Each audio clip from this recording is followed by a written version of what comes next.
I'm Lisa Mullins in Boston. A boxing ring will take over the baseball diamond at Fenway Park tomorrow.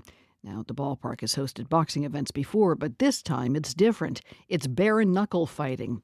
Featherweight Harry the Hitman Gigliotti of Haverhill will fight for the BKFC, the Bare-Knuckle Fighting Championship. He described bare-knuckle fighting to WBUR's Lynn Joliker. It's a brutal sport with a lot of grit, pretty barbaric, modern-day gladiators taking the ring.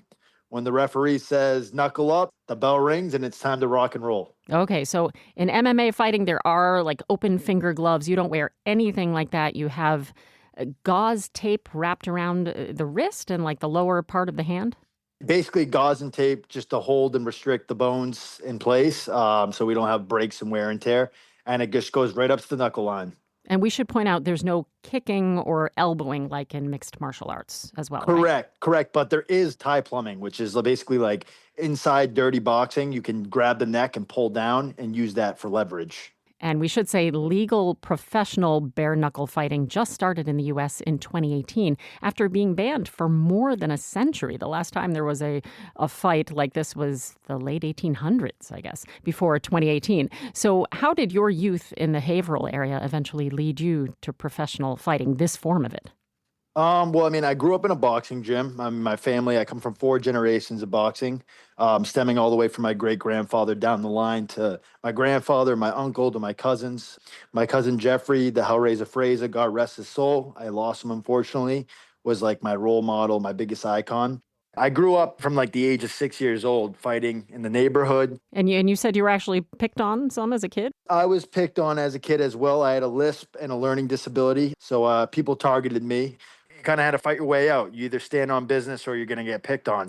Well, let's get back to the risks. I've read that the incidence of concussions is actually lower than in gloved boxing because there isn't as much maybe wild punching. Is it more strategic because fighters, you risk breaking your hand when you're hitting the hard head, like the forehead or teeth of your opponent? Is that true?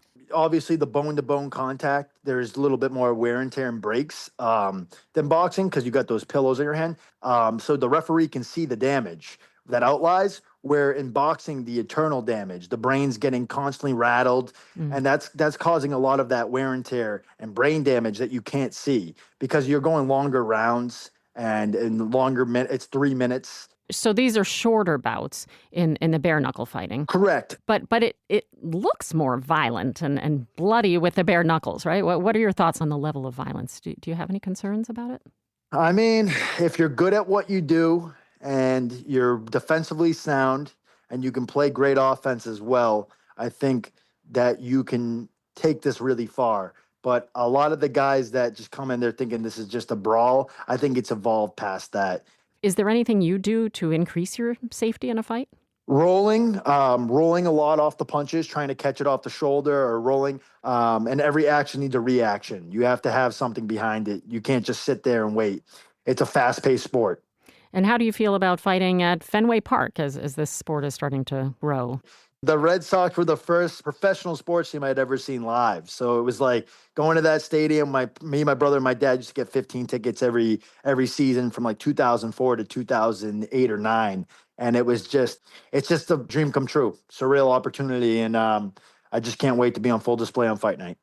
And fight night is tomorrow night at Fenway Park. WBUR's Lynn Joliker spoke with Harry the Hitman Gigliotti of Haverhill, who'll fight King Kai Stewart of Montana.